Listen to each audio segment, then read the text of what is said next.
Le Bitcoin, qu'est-ce que c'est? Le Bitcoin est une crypto-monnaie numérique qui a été créée en 2009 par une personne ou un groupe de personnes sous le pseudonyme de Satoshi Nakamoto. L'identité de Satoshi Nakamoto est inconnue et a fait l'objet de plusieurs spéculations au fil des ans. De nombreuses personnes en quête de gloire ont prétendu être Satoshi Nakamoto, mais aucune preuve n'a été concluante. Nous savons que Nakamoto a créé le Bitcoin. Ce fait est basé sur le célèbre livre blanc de Bitcoin, Bitcoin, a Peer-to-Peer Electronic Cash System, publié en ligne en octobre 2008.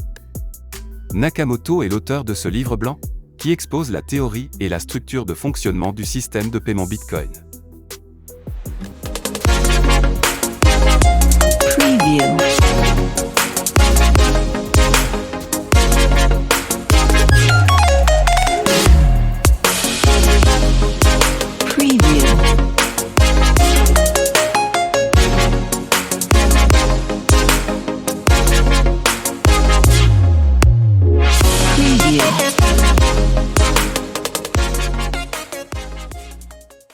Bonjour et bienvenue sur notre chaîne.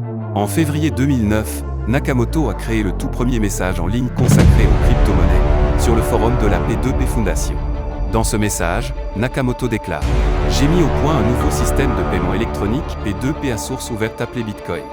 Il est complètement décentralisé, sans serveur central ni partie de confiance, car tout est basé sur la preuve cryptographique plutôt que sur la confiance. Essayez-le, ou jetez un coup d'œil aux captures d'écran et aux documents de conception. » En 2012, on a cru avoir trouvé le profil de Nakamoto en l'assimilant à celui d'un japonais, mais les aspects ne collent pas à la réalité. Selon Dan Kalinsky, un chercheur en sécurité informatique, est la première personne à avoir effectué de véritables recherches sur le créateur de Bitcoin. D'après lui, la personne avec le profil de Satoshi Nakamoto est un nain en programmation informatique et devrait avoir une connaissance profonde sur le langage C++, qui comprend parfaitement l'économie, la cryptographie et le fonctionnement des réseaux peer-to-peer. Il ajoute qu'il est peu probable qu'une personne seule ait pu créer un tel truc à moins que ce soit un génie tel que l'humanité n'en a jamais connu. On a pensé que le chercheur Vili Ledonvirta pourrait être Nakamoto, mais il ne connaissait pas assez la cryptographie. Jusqu'à ce jour, il n'y a aucune certitude sur l'identité du créateur de Bitcoin. Sa création en 2009 n'est pas un fait fortuit.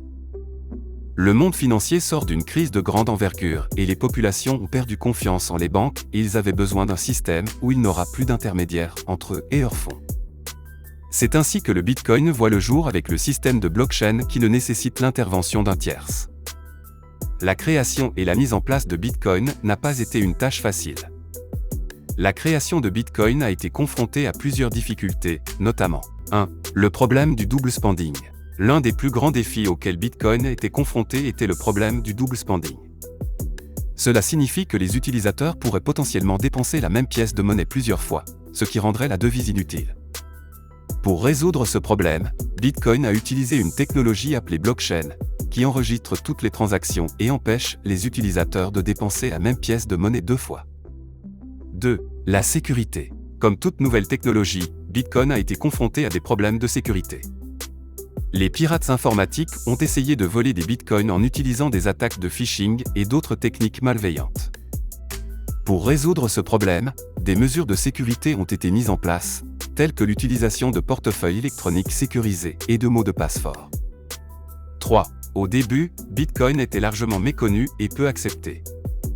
Les gens avaient du mal à comprendre comment cela fonctionnait et pourquoi cela valait la peine d'être utilisé. Pour aider à surmonter ce problème, les partisans de Bitcoin ont organisé des événements et des conférences pour sensibiliser les gens à la technologie. 4. La réglementation. Les gouvernements et les régulateurs financiers ont eu du mal à comprendre comment réglementer le Bitcoin. Certains ont même interdit la devise, tandis que d'autres l'ont réglementé de manière stricte. Cela a créé une incertitude pour les utilisateurs et les entreprises qui souhaitent utiliser Bitcoin. Malgré ces difficultés, Bitcoin a réussi à surmonter de nombreux obstacles et est devenu une force majeure dans le monde de la finance et de la technologie. Contrairement aux devises traditionnelles, Bitcoin est entièrement décentralisé, ce qui signifie qu'il n'y a pas de banque centrale ou d'autorité gouvernementale qui le régule. Au lieu de cela, les transactions sont enregistrées sur une base de données décentralisée appelée blockchain qui est maintenue par les utilisateurs de Bitcoin à travers le monde. Pour comprendre le Bitcoin, il est impératif de comprendre les raisons de sa création et le système de blockchain. C'est quoi la blockchain? La blockchain, également appelée chaîne de blocs en français, est une technologie de stockage et de transmission d'informations qui se base sur la décentralisation et la sécurité. Il s'agit d'une base de données distribuée, c'est-à-dire qu'elle est détenue et gérée par un grand réseau de participants plutôt que par une seule entité centrale. Le système est conçu de telle sorte qu'il est impossible d'effectuer une fausse transaction. Chaque transaction ou changement est vérifié par la blockchain. Il ne peut donc pas y avoir de fausses opérations. La blockchain se veut être un réseau transparent et anonyme car tout le monde peut voir les transactions de Bitcoin réalisées, même les plus petites grâce au registre de la blockchain. D'où son côté transparent. Elle est anonyme dans le sens où même si vous avez tout accès aux transactions réalisées, personne ne connaît l'identité des personnes qui détiennent les portefeuilles. Son côté anonyme a permis à ce qu'il soit utilisé sur Silk Road, un site internet où l'on pouvait acheter et vendre de la drogue et des armes sans toutefois se faire repérer. Soulignons que ce site a déjà été fermé. Blockchain est un grand registre accessible partout et mis à jour régulièrement. Ce qui assure qu'il n'y a aucune fausse transaction ou opération, le tout sans avoir besoin d'une banque ou d'un gouvernement. Le Bitcoin est adossé sur la technologie blockchain qui adosse elle aussi d'autres crypto-monnaies telles que l'Ethereum. Avant de continuer, revenons sur la crypto-monnaie. Beaucoup de gens ont pour habitude d'associer le Bitcoin à la crypto-monnaie et c'est une grosse erreur.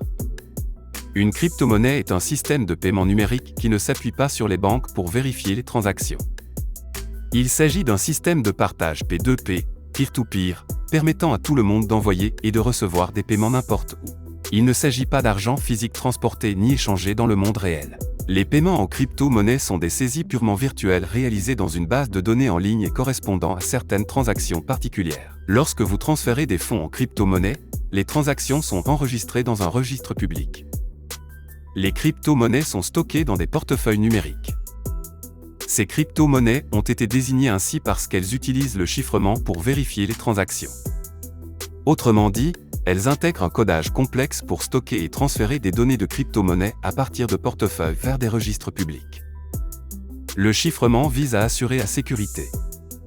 La première crypto-monnaie a été Bitcoin, il reste la plus connue aujourd'hui. L'intérêt pour les crypto-monnaies réside en grande partie dans la recherche de profit, les spéculateurs faisant parfois grimper les prix en flèche. Alors le Bitcoin est une forme de crypto-monnaie. Revenons à notre sujet principal, le Bitcoin. Nous savons déjà pourquoi elle a été créée et comment elle fonctionne.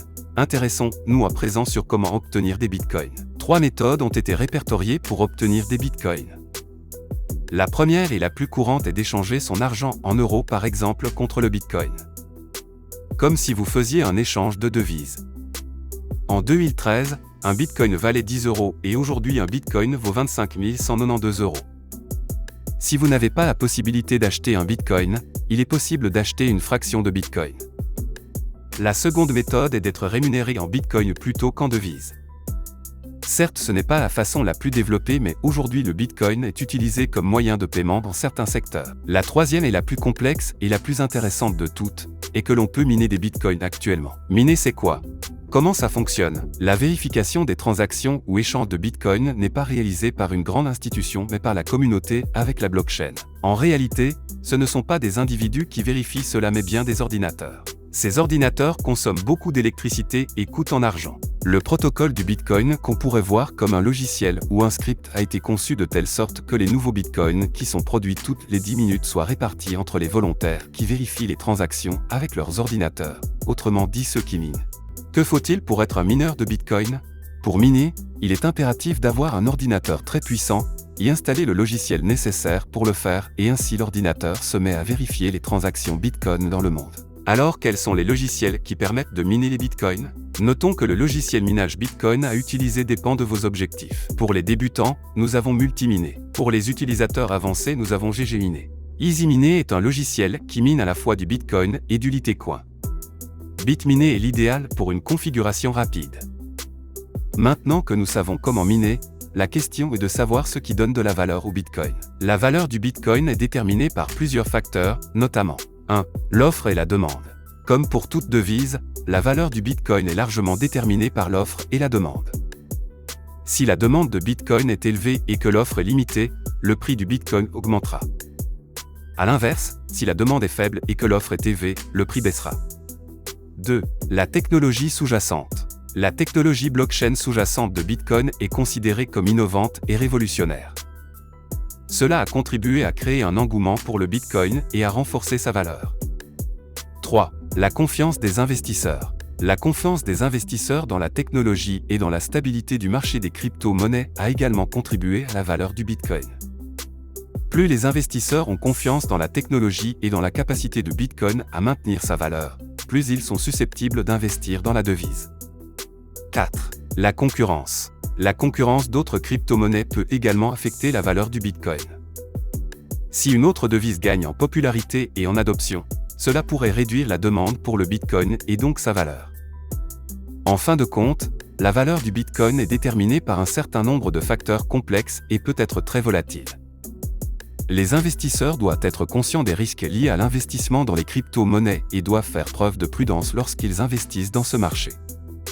Malgré qu'elle soit une monnaie volatile, il est difficile qu'elle connaisse des inflations comme le dollar ou l'euro. De même, c'est la population qui donne de la valeur et le met à un certain niveau de nos concurrences avec les monnaies traditionnelles.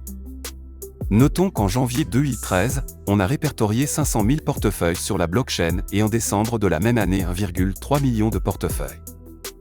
En 2020, selon certaines estimations, il y aurait environ 100 millions d'utilisateurs de crypto-monnaies dans le monde, donc une grande partie des utilisateurs de Bitcoin. Plus le Bitcoin a de portefeuilles, plus sa valeur augmente. Remarquons qu'en 2013, un Bitcoin valait $10 et actuellement un Bitcoin vaut $50 000 américains. On se questionne alors sur la stabilité de cette monnaie. La stabilité du Bitcoin est un sujet de débat dans la communauté des investisseurs et des experts en crypto-monnaie.